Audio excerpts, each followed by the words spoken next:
السلام علیکم ورحمۃ اللہ تعالی وبرکاتہ نحمده ونصلي على رسوله الكريم اما بعد فاعوذ باللہ من الشیطان الرجیم بسم اللہ الرحمن الرحیم۔ رسول برکت کے بعد درود شریف پڑھ لیجیے۔ اللہم صلی علی سیدنا و مولانا محمد معدن الجود والکرم وآلہ وبارک وسلم۔ عزیزان من، میں جیش محمد مصباحی آج آپ کی خدمت میں ایک واقعہ لے کر کے حاضر ہوا ہوں، جس کو میں نے خوفناک وادی کے نام سے موسوم کیا ہے۔ تو سامعین، حضرت سعید بن جبیر رضی اللہ تعالی عنہ فرماتے ہیں کہ ایک بنو تمیمی شخص نے اپنے اسلام لانے کا یہ قصہ بیان کیا کہ ایک مرتبہ مجھے ایک سفر کے دوران ایک بہت بڑے ریگستان میں رات گزارنی پڑی۔ اس خوفناک ریگستان میں میری اونٹنی میرے ساتھ تھی،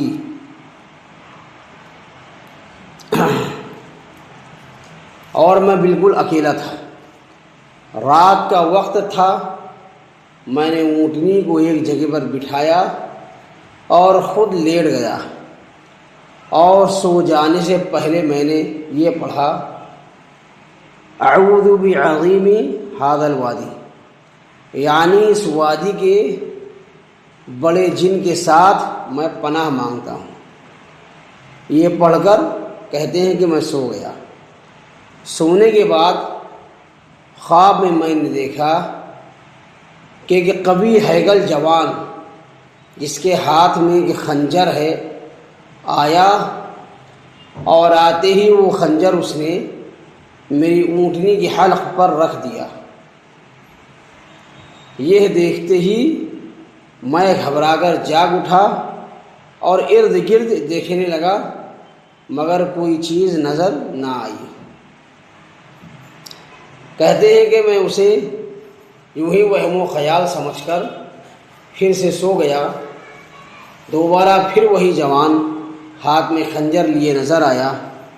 اس نے خنجر پھر میری اونٹنی کے گلے پر رکھ دیا۔ میں پھر چونک پڑا اور دیکھا کہ میری اونٹنی بھی کانپ رہی ہے۔ میں پھر سو گیا اور تیسری مرتبہ پھر یہی قصہ دیکھا، اور اب تو میں ڈر کر اور گھبرا کر جاگ اٹھا۔ کہتے ہیں کہ میں نے دیکھا کہ اونٹنی بھی ڈر کے مارے بہت زیادہ کانپ رہی ہے۔ میں نے پیچھے مڑ کر دیکھا تو وہی جوان ہاتھ میں خنجر لیے کھڑا نظر آیا، اور اس کے ساتھ ایک بوڑھا شخص بھی تھا۔ اس کو میں نے دیکھا۔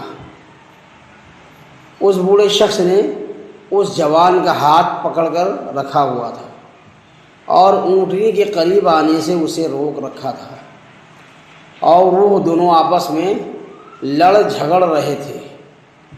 تھوڑی دیر میں 3 بڑے بڑے بیل وہاں آ گیا، اور اس بوڑھے نے اس جوان سے کہا کہ ان بیلوں میں سے جو بیل چاہو اس میرے پڑوسی آدمی کی اونٹنی کے بدلے میں لے لو، مگر میرے پڑوسی آدمی کی اونٹنی کو ہاتھ نہ لگاؤ۔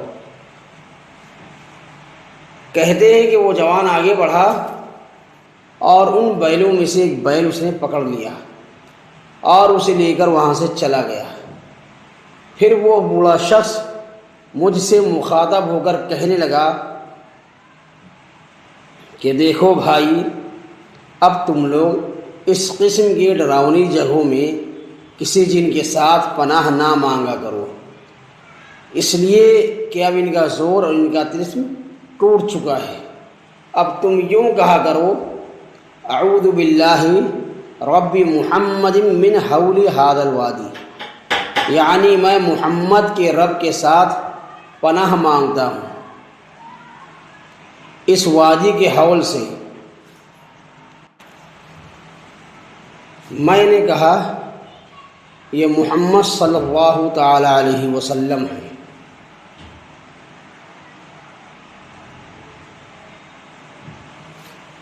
یعنی وہ شخص کہتا ہے کہ محمد صلی اللہ علیہ وسلم کون ہیں؟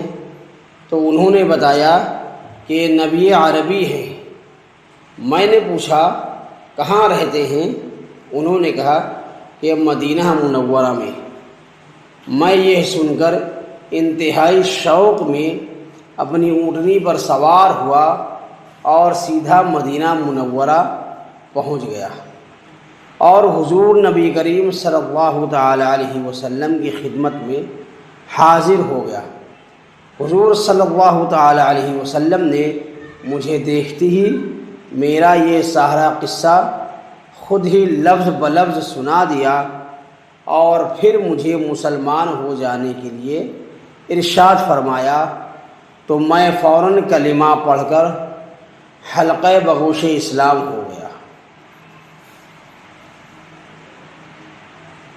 تو سامعین اکرام، واقعہ مکمل ہوا، لیکن اس واقعے سے ہمیں سبق یہ حاصل ہوتا ہے کہ ہمارے حضور نبی کریم صلی اللہ تعالی علیہ وسلم کی تشریف آوری سے ہر باطل کا زور اور طلسم ٹوٹ گیا ہے۔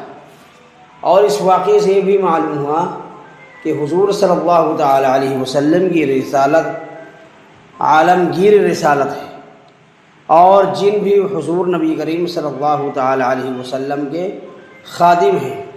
اور اس واقعے سے یہ بھی معلوم ہوا کہ حضور نبی کریم صلی اللہ تعالی علیہ وسلم سے کوئی بات پوشیدہ و پنہاں نہیں ہے۔ تو عزیزان من، اگر ویڈیو اچھی لگے تو لائک شیئر ضرور کریں اور سبسکرائب بھی کریں، اور سبسکرائب کے بغل میں بیل آئیکن کا جو بٹن ہوتا ہے اسے دبانا نہ بھولیں، کیونکہ سبسکرائب فری آف کاسٹ ہے۔ السلام علیکم ورحمۃ اللہ تعالی وبرکاتہ۔